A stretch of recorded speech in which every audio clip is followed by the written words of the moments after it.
Bueno, muchas gracias por la invitación. Eh, Gracias, Geraldo. Esta es una presentación que está eh, diseñada para mis amigos del Hospital Madre de Deus de Porto Alegre. El doctor Paulo Piccoli ahí como jefe. Bienvenido, doctor, y gracias por considerarme como speaker. He preparado una presentación que se basa en discusiones de casos de lesiones sindesmales. Hay casos introducidos en la presentación y dejé algunos casos especiales para el final, así que ojalá tengamos tiempo para discutirlo. Como ustedes saben, la lesión típica sindesmal ocurre por un mecanismo de eversión, rotación externa, que comienza por producir una lesión en el lado medial, que puede ser una avulsión, se continúa por lateral rompiendo la sindesmosis y fracturando el peroné a algún nivel, que puede llegar desde sobre la sindesmosis hasta más arriba, y típicamente hay una fractura del malelo posterior.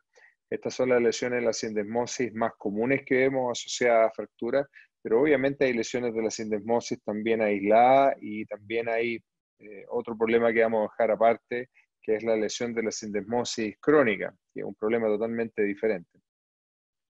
Eh, cuando una fractura de tobillo tiene dos puntos lesionados, es cuando esta es inestable y por dos puntos entendemos que se daña ya sea la parte medial, lateral, hay dos puntos, el malelo posterior y la sindesmosis, que es lo que estamos hablando ahora. ¿Y cómo uno sabe que hay una lesión de estos aspectos? Uno mira la radiografía, este es un diagrama muy fácil de entender.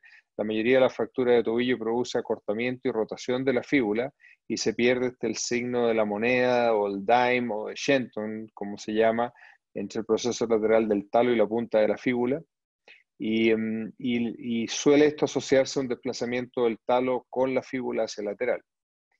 En la radiografía lateral, uno típicamente, y esto es importante tenerlo presente porque muchas de nuestras reducciones se basan en radioscopías intraoperatorias, que es lo que nos ocasiona más problemas cuando queremos reducir la fíbula. Tener presente que en una proyección normal, la fíbula está haciendo una sombra en relación a la tibia en la mitad posterior de la tibia, o sea, este segmento llamado aquí A con este segmento llamado B, publicado en el año 2014, deberían ser más o menos semejantes. Entonces la fíbula no está en el centro de la tibia mirada desde una radiografía estrictamente lateral, sino que es un poco más posterior. Este es un parámetro de referencia útil para la posición sindesmal. Aquí viene la parte interesante, porque en el fondo vamos a comenzar con algunos problemas, porque eh, habitualmente pensamos que la lesión sindesmal, sobre todo cuando es una lesión alta, puede ser solucionado poniendo una fijación con un tornillo o algo, y con eso se acaba el problema. Bueno, hay que recordar que casos como este, donde uno solamente pone una fijación, esto no es una reducción y una fijación interna, es más bien una decoración, porque no se ha efectuado la reducción. Y eso termina con un paciente cuyo tobillo está desviado en valgo, con dolor crónico y que después necesita ser reconstruido, lo que es bastante complejo. Ahora, si uno dice, bueno, si reconstruimos el largo de la fíbula, se va a acabar el problema. No, a veces hay que además fijar la sindesmosis y en casos como este uno dice, bueno, acá lo que había que hacer obviamente es reconstruir la fíbula y poner una fijación sindesmal. Y si eso no es suficiente, tendré que agregar una reconstrucción del ligamento deltoidio. Y acá, como estamos viendo, obviamente esto tampoco fue suficiente. Entonces nos estamos dando cuenta que poner un tornillo o una fijación para la sindesmosis no es la solución necesariamente. Tratar de hacer una reducción de la fíbula, sobre todo si uno no obtiene el largo, no es la solución. Y el tornillo sindesmal o la fijación sindesmal no corrige una mala reducción. Por lo tanto, tenemos que hacer algo un poquito más que eso. Acá tenemos otro ejemplo de una lesión sindesmal alta, que está fija con dos tornillos, y obviamente todavía vemos que a pesar de poner los dos tornillos, no está perfectamente reducida. Y permítanme un minuto para hacer una pequeña modificación acá. Bueno, acá tenemos otro ejemplo donde una lesión sindesmal un poco debajo del tercio medio se intentó fijar simplemente con 2 tornillos. No sabemos cómo se hizo la reducción. Se apretaron probablemente los tornillos al máximo y desde un principio la sindesmosis no estuvo bien reducida. Y esto, como suele suceder cuando el paciente es de uno suele ser muy conservador y esperar. ¿Y qué ocurre? Que finalmente la sindesmosis los tornillos se terminan rompiendo y el tobillo termina con una artrosis irreversible. Entonces, casos como estos son bastante gráficos de que debemos realizar una reducción y además debemos realizar una fijación adecuada, pero la fijación flexible, con tornillo, 1 o 2 tornillos, 1 o 2 fijaciones flexibles, con o sin placa, no tiene ningún sentido si no sabemos primero cómo reducir esta sindesmosis. Y aquí surge otra de las dudas clásicas. Si ustedes miran esta radiografía, ustedes pueden pensar que este paciente tiene una lesión sindesmal y no necesariamente. Hay pacientes normales, y esto está descrito en la literatura, que no tienen overlap tibiofibular. Por lo tanto, si ustedes están operando un paciente como este, que tiene los 2 tobillos normalmente con esta separación tibiofibular y quieren dejarla cerrada, obviamente van a cometer un error porque esta sindesmosis es normalmente como ustedes la ven en la radiografía. Y son estos precisamente los pacientes en los que el simple hecho de tener el pie contralateral, el tobillo contralateral en la mesa, te permite hacer la comparación para no cometer este error, que es un error como bastante básico, que es lo mismo que hacemos en las radiografías previas cuando estamos haciendo nuestros diagnósticos. Y por ejemplo, en este caso, en esta fractura, se fijó la fíbula y no se hizo ninguna fijación sindesmal. Ahora, cuando estamos dentro del pabellón, todos sabemos que hay fracturas BBB que pasan por la sindesmosis y que pueden tener lesión sindesmal, y por lo tanto hacemos la fijación con la placa, recuperamos el largo y después evaluamos con alguna maniobra. ¿Qué maniobra? Puede ser simplemente una rotación externa del pie, pero yo les recomiendo siempre usar la maniobra más potente que puedan encontrar, y eso suele ser poner algún tipo de osteótomo y girarlo con un alicate, o usar un gancho, algo que separe violentamente la fíbula de la tibia, y si ésta se abre, ustedes pueden interpretar como que aquí hay una lesión sindesmal. Entonces, este test intraoperatorio puede corroborar la sospecha diagnóstica, que a veces es muy evidente en la radiografía previa. Otras veces hemos necesitado tomar una resonancia o tomar radiografías con carga o radiografías con estrés, pero finalmente dentro del pabellón ustedes lo pueden comprobar de esta manera. Ahora, una vez que saben que tienen que reducir la sindesmosis, habiendo evidentemente reducido el resto, ya sea la fractura de la fíbula, malilo posterior, etc., hay que ser muy cuidadoso en cómo van a poner la fíbula en su lugar en la incisura fibular. Y probablemente el diagrama que está acá abajo es lo que mejor ejemplifica la dirección que tiene que tener este tornillo, que es por todos conocido, porque tiene que ser exactamente en el eje de la sindesmosis. Y por lo tanto, si ustedes tienen el pie y la pierna neutra, esto va en aproximadamente 30 grados en relación al piso. Pero lo importante es que sea en el eje de la sindesmosis. Estamos hablando de la fijación de la sindesmosis. Ojalá que para fijar la sindesmosis ustedes la tengan reducida, y ojalá que ni siquiera necesiten un clamp. Ojalá solo baste con sostener la tibia con la fíbula con la mano, y eso es lo que habitualmente ocurre cuando la reducción ósea es perfecta. Pero si no lo es, traten de poner la pinza en la misma situación en la que ponen el tornillo, obviamente un centímetro más arriba o más abajo de donde va el tornillo, pero también en el centro de la tibia y en el centro de la fíbula, para hacer la compresión en el eje y tratar de no sobrecomprimir. Porque lamentablemente lo que vemos con la reducción de la sindesmosis es que algunos describen 40, 50, hasta 60% de mala reducción en la literatura de la sindesmosis, estabilizada con cualquier método. Pero el tema antes de la estabilización es que tenemos que reducirlo bien. Y ustedes ven aquí claramente que un paciente tiene muy bien puesto un tornillo, pero la sindesmosis no está reducida. y que no se considera reducida, algo que está trasladado 2 milímetros o tiene más de 5 grados de angulación. Y eso es, desde mi punto de vista, si ustedes encuentran esto, es razonable incluso pensar en reoperar al paciente. Ahora, uno no lo va a encontrar a menos que haga un escáner, porque muchas radiografías se pasan por alto. Y este es un tema porque, en el fondo, si ustedes toman un escáner postoperatorio y deciden que ese paciente requiere una nueva cirugía, cuando ustedes vuelven al pabellón, la mayoría de las veces no cuentan, como yo conté en algún momento, con un escáner intraoperatorio.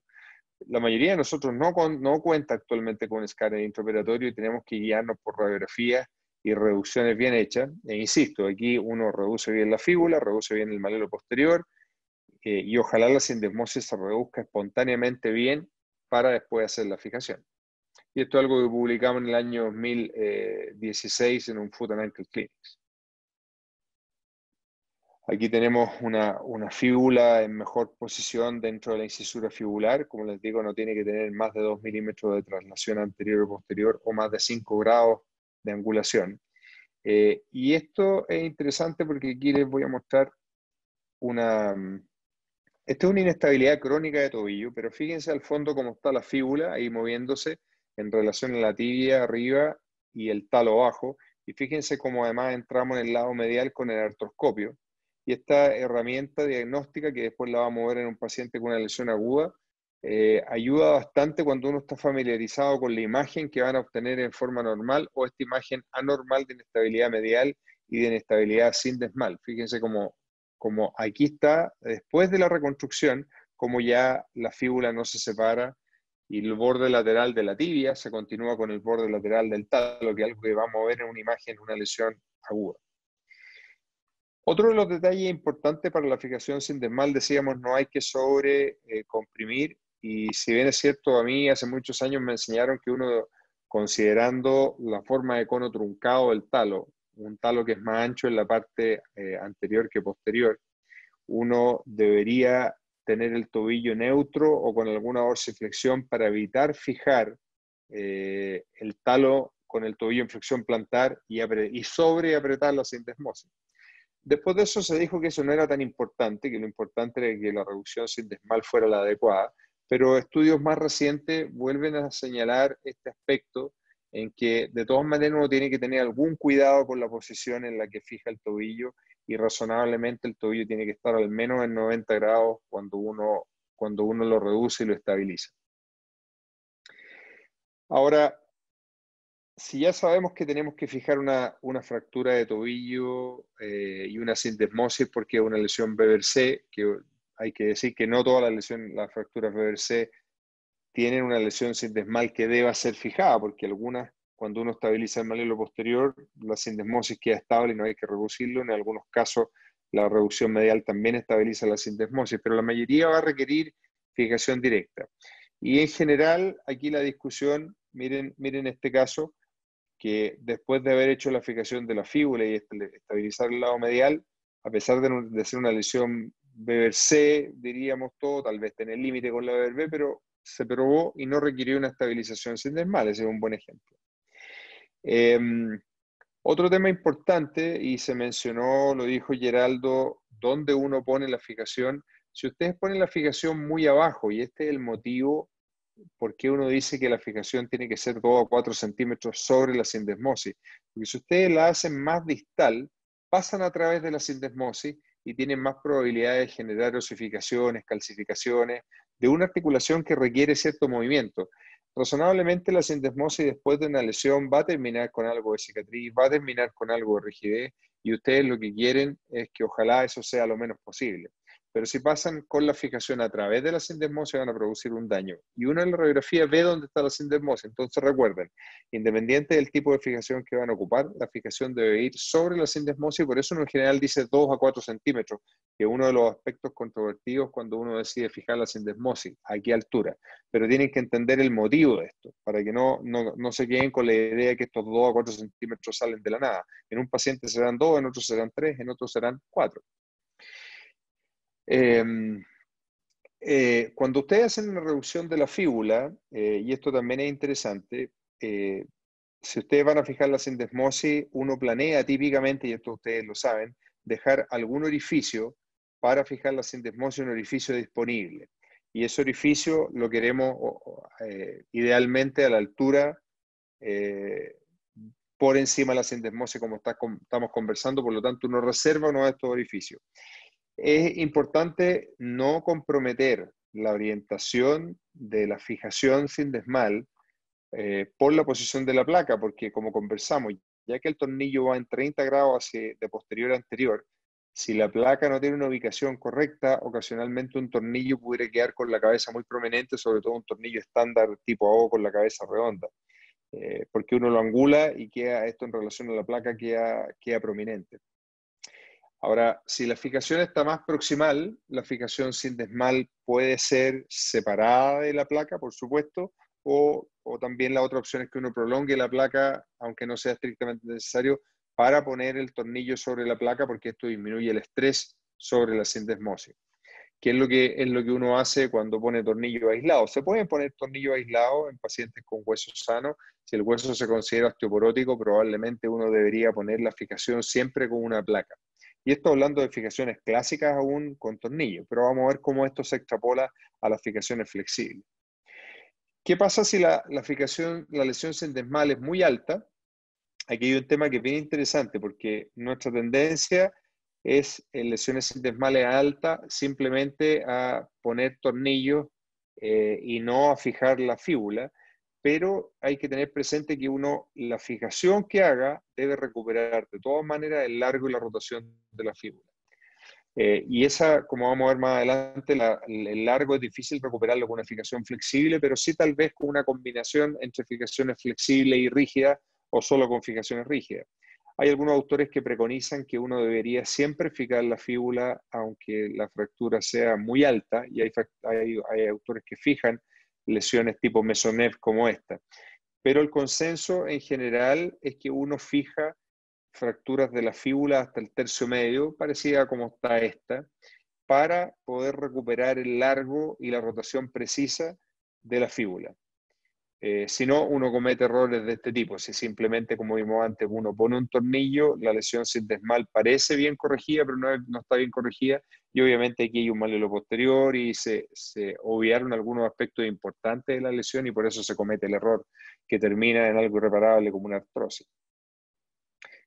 Aquí hay otro ejemplo que, tal como conversábamos, esto es lo que uno ve como imagen dentro del pabellón, y si bien es cierto se ve un poco rara, alguien podría decir, no está tan mal, la fíbula parece estar del largo adecuado, la rotación está un poco rara, hay que ser honesto, el largo pareciera estar adecuado, pero cuando uno mira el escáner, esta es la situación en la que está la fíbula, completamente desplazada hacia posterior con una chapa de malleolo posterior. Estos son los casos que actualmente preferimos fijar el malleolo posterior y poner la fíbula con seguridad, porque uno habiendo hecho eso, espontáneamente la fíbula queda en la incisura fibular y no cometemos este problema. Hay que ser honesto que cuando la mala corrección de la sindesmosis de la fíbula en relación a la tibia es leve, cuando la fijación se suelta o ustedes la retiran, la fíbula se acomoda. Y esto es aún mejor cuando lo hacen con fijaciones flexibles, como vamos a ver. Si la fijación es rígida, esto es más difícil que se suelte, más en este desplazamiento grosero, como ustedes ven en este caso, que la fíbula está significativamente desplazada debiendo haber estado en esta incisura fibular. Entonces volvemos al tema, ¿qué tan alta se recomienda fijar la fíbula? Y en esto hay un consenso bastante universal, la mayoría de los autores fijan hasta el tercio central de la fíbula. Hacia arriba, muy poco, a menos que ustedes vean un acortamiento o un desplazamiento significativo. En todo caso, fijar la fíbula en este sector todos sabemos que es complejo, está la musculatura peronea, que se te interpone en tu reducción y necesita a veces más ayudantes o separadores, se te hace un poco más difícil, pero habitualmente es muy necesario reducir la fíbula correctamente para después estabilizar la sindesmosis y obtener una reducción anatómica. Otro de los temas recurrentes cuando uno habla de toda la discusión que hay respecto a la sindesmosis, ya hemos visto algunos y es interesante resumirlo. ¿Cómo diagnostico la lesión sindesmal? ¿Cómo lo evalúo intraoperatoriamente que hay lesión sindesmal? ¿Cómo lo reduzco? Lo hemos conversado también. ¿Cómo lo vamos a fijar? Y estamos conversando de las fijaciones clásicas por el momento, que van a ser perfectamente todos estos conceptos aplicables a la fijación flexible también. los tape. Hemos hablado de a qué altura se fija la sindesmosis y si es tri o cuatricortical. Si ustedes fijan 3 corticales con tornillo, le dan la posibilidad a los tornillos que se aflojen. Si fijan 4 corticales, probablemente son más firmes, más rígidos, y es menos probable que los tornillos se aflojen o se rompan, y si ustedes es más probable que se vean obligados a retirar estos tornillos, especialmente cuando son 2. Ahora, cuando uno tiene un paciente en el extremo, diabético, osteoporótico, etcétera, una manera de darle más firmeza y estabilidad al constructo es precisamente usar tornillos sindesmales de manera exagerada, cuatricorticales, que es una estrategia bien común que utilizamos en pacientes con neuropatías, con diabetes, que pueden terminar en artropatías de Charcot. Entonces, con esto resolvemos la duda de si usar un tornillo, más de un tornillo, y si son tri o cuatricorticales. De esto también se desprende la otra duda más común, es que si uno fija con tornillo, yo viví la época donde a mí me recomendaban, cuando hice mi residencia, retirar los tornillos a las 6 u 8ª semana. Y progresivamente se vio en la literatura que si uno retiraba tornillos a las 6 u 8ª semana, habían pacientes que perdían la corrección. Por lo tanto, empezaron a aparecer autores que lo retiraban a los 3 meses, a los 4 meses, a los 5 meses, etc. Y se creó como un consenso de que el tornillo debería estar al menos 5 meses. Y en ese momento muchos pacientes, cuando uno los citaba para retirar el tornillo, decían, yo ya no tengo dolor, o sea, ¿por qué me van a operar de nuevo? Por lo tanto, eso ha llevado a que la mayoría de nosotros no retiremos los tornillos, y nosotros seguimos cerca de 100 pacientes con un tornillo sindesmal, y nos dimos cuenta que en el 98% de los pacientes con un tornillo sindesmal o se fracturó el tornillo sindesmal o hizo algún grado de osteolisis, como ustedes ven acá, el efecto de windshield o limpio parabrisas. Y eso parece ser una necesidad que en la mayoría de los pacientes ocurre en forma espontánea, y cerca del 3.º o 4.º mes el paciente experimenta algún grado de molestia, dificultad en la dorsiflexión, y el paciente en algún momento refiere que esto se afloja y que el paciente comienza a recuperar la dorsiflexión. Les comento esto porque lo que nos ocurrió a nosotros y lo que nos ocurrió en esa secuencia de 100 pacientes es que 2 pacientes cerca del 3.º o 4.º mes notaron que esa molestia y dificultad a la dorsiflexión no mejoraba, y nos vimos forzados en esos pacientes a sacar el tornillo de fijación. Estos eran 100 pacientes con un tornillo de fijación específicamente. Entonces también con esto conversamos algo la controversia de si hay que sacar o no hay que sacar los tornillos, y yo les comento que yo particularmente prefiero no retirar los tornillos. Si uno es bien honesto, y esto para los más jóvenes, le hago este comentario que es muy importante, porque en la literatura se publican ocasionalmente series donde todos retiran los tornillos, pero hay que ser bien honesto, hay lugares donde ocurren 2 situaciones extremas, donde retirar el tornillo, porque es un hospital público, significa un costo excesivo y no hay pabellones disponibles y no se puede retirar, a lo mejor debiendo o queriendo el médico tratante retirarlo.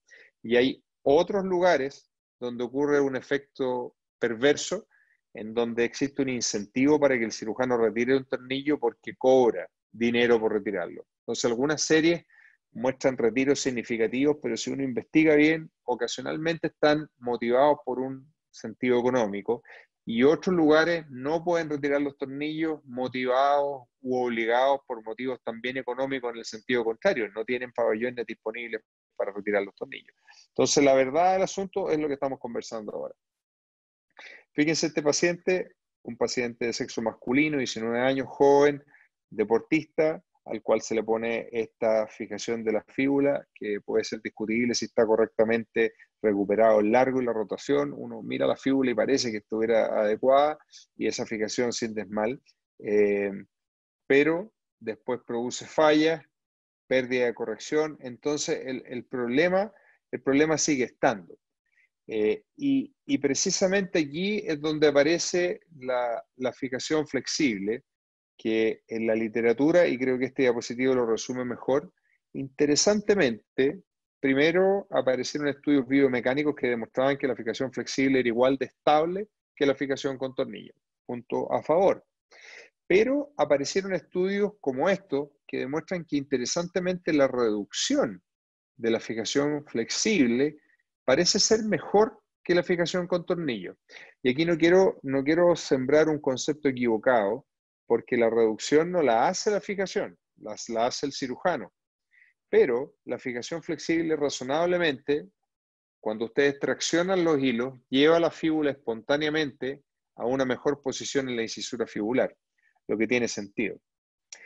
Interesantemente también, la tasa de reoperación es menor porque el implante no requiere ser removido. Y la otra cosa que es interesante, que esto ya a medida que los artículos son más nuevos, también se ha estado estudiando la evolución funcional.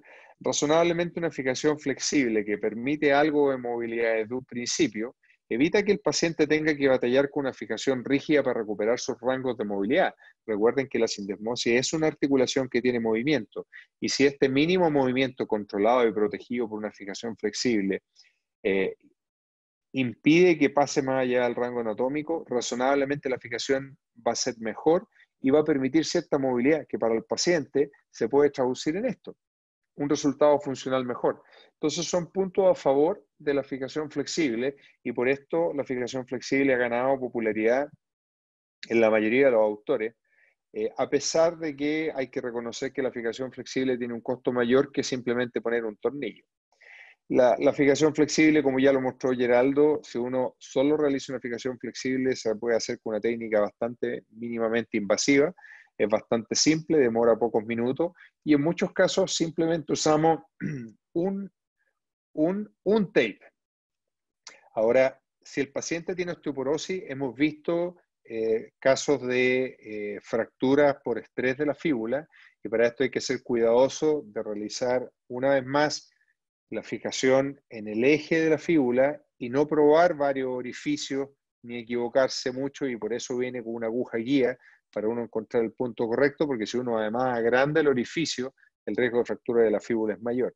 Incluso tenemos nosotros lamentablemente un caso de fractura por estrés de la tibia, porque el canal que uno hace en la tibia es significativo, pero la fractura de la tibia es rara, pero de la fíbula es más frecuente, y eso es lo que motiva a que ojalá ustedes traten de poner la fijación flexible, aunque sea única, dentro de una placa, y si es doble, con mayor razón dentro de una placa. Si uno pone una fijación doble, en general uno escoge dos fijaciones flexibles cuando la inestabilidad tibiofibular es significativa, y esto es algo que no está definido en ninguna parte qué es lo que es significativo. En general, la mayoría de los autores prefiere usar doble fijación en pacientes de peso importante o atletas de impacto como jugadores de fútbol americano, los linemen, etc. Pero también cuando ustedes estén operando la fíbula y ven que esta fíbula, cuando ustedes tienen la visión lateral y están haciendo la fijación de la fractura, se mueve de posterior a anterior, eso ustedes saben que esa sindesmosis es significativamente inestable y prefieren hacer una fijación doble. Entonces esas son actualmente mis indicaciones de fijación doble, o sea, pacientes con peso excesivo, deportistas, y también aquellas lesiones sindesmales que por sí mismas, independiente del tipo de paciente, tienen inestabilidad significativa con esta definición arbitraria que yo les acabo de dar. Y uno los pone típicamente en 30 grados, como muestra este diagrama, la fijación. Hay que tener cierta precaución porque ocasionalmente uno, a pesar de que tracciona, no con la mano, sino que con algún portaaguja o alguna pinza, los hilos, para lograr que los botones se adocen al hueso, ocasionalmente las partes blandas evitan que se adoce, y esas partes blandas después pueden sufrir algo de necrosis pegado al hueso, estamos hablando de periósteo, sobre todo en pacientes jóvenes, un periósteo grueso, y esa necrosis después, al reabsorberse, hace que la fijación se suelte. Por lo tanto, si el botón no se adosa, sobre todo la cortical medial de la tibia, es recomendable con una pinza, un mosquito, disecar las partes blandas para que el botón se adoce de mejor manera. Y razonablemente ustedes tienen que pensar que si ponen una fijación, la siguiente no la pueden sobretensar, porque si no la primera fijación se afloja. Entonces la primera fijación manda en la tensión y la segunda un refuerzo divergente para controlar dos planos de rotación. Ahora, estas fijaciones flexibles, y esto es lógico y está publicado, no controlan el descenso de la sindesmosis. Por lo tanto, si ustedes quieren usar en una lesión sindesmal alta como un mesonev una fijación distal, si ustedes van a usar una fijación flexible, no van a obtener el largo de la fíbula. Y en ese caso podría tener sentido hacer algo que a mí inicialmente me pareció muy extraño de justificar. Y es extraño de justificar, pero tiene un fundamento bien lógico. Si ustedes ponen 2 tornillos en esta fijación, esos tornillos no se van a soltar, porque suelen ser muy rígidos y te obligan a retirarlo. Por otro lado, si tú pones un tornillo y una fijación flexible, recuperas el largo y controlas rotación y controlas inestabilidad, pero este tornillo casi con certeza se va a romper o se va a aflojar, entonces tú mantienes todas las ventajas de la fijación flexible sin perder ningún beneficio, sin perder la posibilidad que te otorga la fijación rígida de recuperar el largo de la fíbula. Y eso se hace obviamente típicamente traccionando con una pinza tipo Backus la fíbula hacia abajo por la rotación que corresponda. Entonces, fíjense que hemos hablado de usar ocasionalmente una fijación flexible, en casos especiales fijación flexible doble, e incluso esta combinación donde uno usa una fijación flexible asociada a un tornillo, que pareciera ser un contrasentido, pero algo bastante lógico también. Miren este hombre de 18 años, pero con un peso bastante significativo, con una sindesmosis alterada. Aquí hay una prueba de estrés, uno ve cómo se separa aún más la sindesmosis, se abre el lado medial, uno encuentra significativamente lesionado toda la sindesmosis, sobre todo los ligamentos tibiofibulares anteroinferiores. Este es un diapositivo que me prestó gentilmente mi amigo y querido amigo Alberto Macklin de Argentina. Y este es el paciente, lamentablemente no tengo un video para graficarles lo que les decía antes. Este es el paciente que cuando uno lo está operando, ve que la fíbula se mueve de anterior a posterior, las imágenes más o menos lo grafican, fácilmente. Esta es una operación que Alberto Macklin hizo hace varios años y él, con mucha agudeza, se dio cuenta que estos pacientes eran distintos. Estos pacientes tienen una inestabilidad especial. Entonces, fíjense que Alberto, cuando trató a este paciente, redujo el fragmento de Chaput anterior, reconstruyó el ligamento medial, cuando hace varios años atrás esto era muy poco frecuente, y se preocupó de poner la fijación sindesmal de la mejor manera posible, y después de eso se dio cuenta que todavía había cierta inestabilidad en el tobillo que él no podía controlar. Y le agregó una aguja, que esto es una situación bastante especial, y cuando Alberto mostró esto en un congreso hace algunos años atrás, yo le dije, Alberto, por favor, compárteme ese caso, porque a mí me pasó hacer esto también en un paciente joven, y yo me agarraba a la cabeza y decía, pero ¿cómo puede ser que con todo lo que sabemos de fractura de tobillo, siendo la fractura más frecuente que operamos, habiendo operado esta fractura con 3 especialistas de tobillo y pie dentro del pabellón, no podamos terminar con una solución un poco más elegante que una aguja estabilizando la articulación? Y esto me pasó varios años después de que Alberto operó a este paciente. Y con el tiempo empieza a aparecer la continuación del caso. Ustedes se fijan que después de sacar la aguja el paciente se recuperó bastante bien, o sea, lo que hizo Alberto estuvo muy bien. Pero actualmente nos hemos dado cuenta que además de hacer todo esto que hemos conversado, esta fractura altamente inestable tienen roto el ligamento tibio fibular anteroinferior.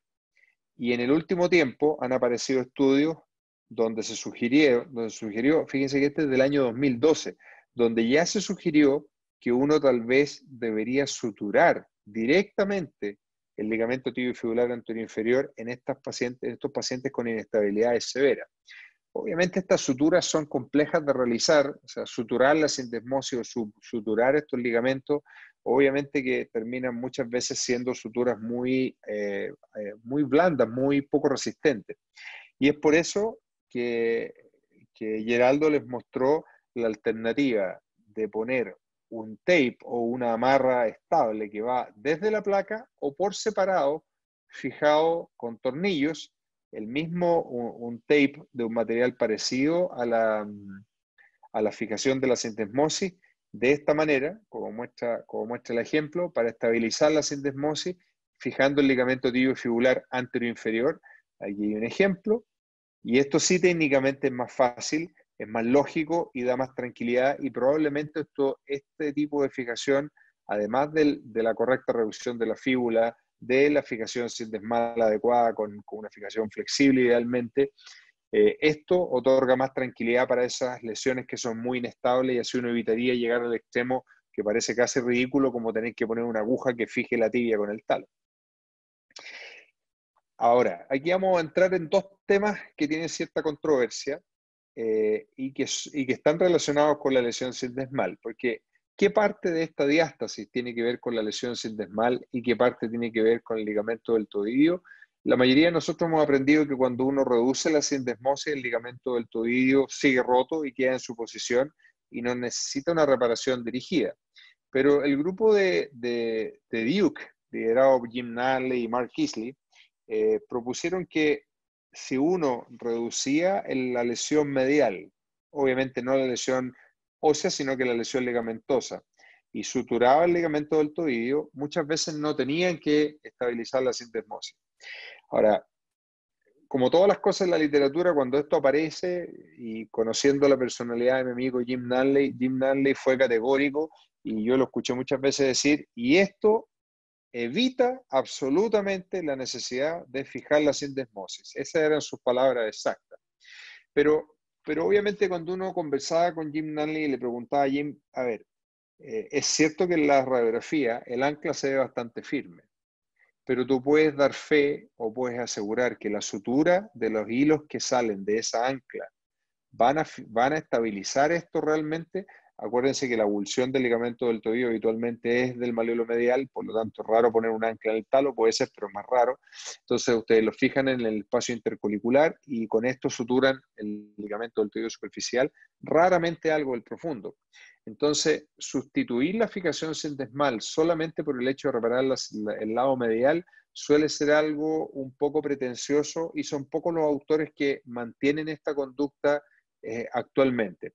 Y de hecho, si ustedes prueban con energía la sindesmosis, ustedes pueden ver que esto puede adherirse a pesar de tener una reducción medial. Por lo tanto, yo creo que esto es una alternativa, es una forma de enfrentar las cosas. Ocasionalmente el lado medial, como vamos a ver a continuación, hay que repararlo, pero que logre reemplazar la fijación sindesmal, yo lo cuestionaría. Miren este caso, que tiene una fractura sindesmal relativamente alta y se decidió no tocar la fíbula y hacer una fijación, perdón, se decidió fijar la fíbula para lograr el largo y con el largo adecuado fijar la sindesmosis. Y aquí viene el problema. Una vez que uno fija la sindesmosis, aquí viene el problema inverso. Estamos tranquilos con la sindesmosis, se eligió fijar de esa manera por el motivo que sea. Esto es una cirugía de hace varios años, no teníamos en ese momento fijaciones flexibles, pero el lado medial no se ve completamente estable, ya en esa radiografía intraoperatoria. Y si le hacemos una prueba de estabilidad, fíjense cómo se abre el lado medial.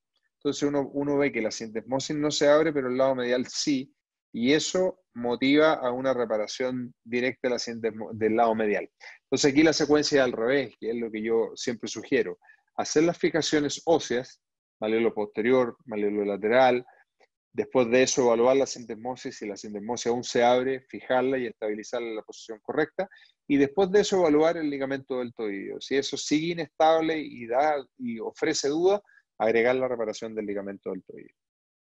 Y el otro tema que está muy relacionado con la sindesmosis y claramente otra vez un tópico de discusión permanente es la fractura del malleolo posterior. Fíjense este paciente con una fractura del malleolo posterior con subluxación posterior. Todos sabemos que estos malleolos no son tan inocentes. Miren el escáner. Y este paciente fue tratado con una placa y una fijación adecuada que disminuye los riesgos. Pero si ustedes no lo tratan adecuadamente, ese paciente puede perder la fijación sindesmal como lo hacíamos antes, la fijación del malleolo posterior como lo hacíamos con tornillo y obligarte a una nueva operación.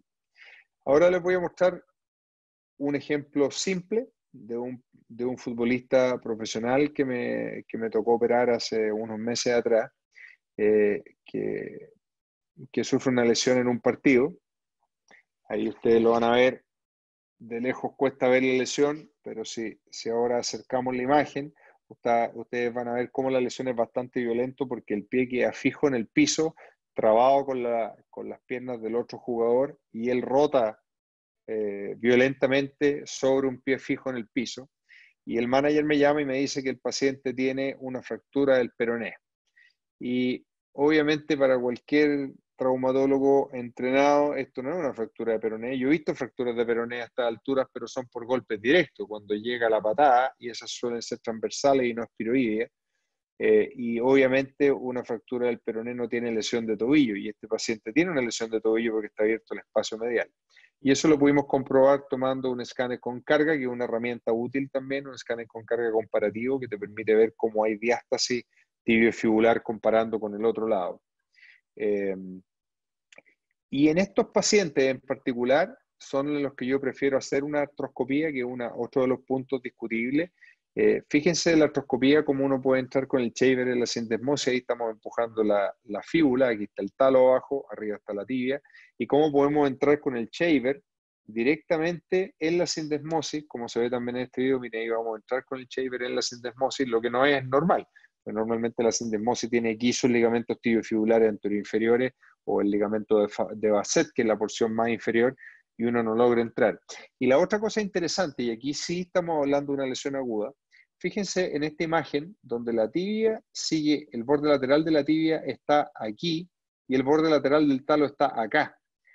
A pesar de que no es la mejor imagen para entenderlo, obviamente con esto ustedes se dan cuenta que el talo está siguiendo la fíbula y el borde lateral del talo no está alineado con el borde lateral de la tibia, está desplazado. Y esta imagen es importante recordarla porque aquí es donde se agrega otra herramienta que ayuda a la reducción sindesmal, además de la visión directa cuando ustedes están operando la fractura, y esto ha sido descrito también ampliamente, es la visión directa artroscópica.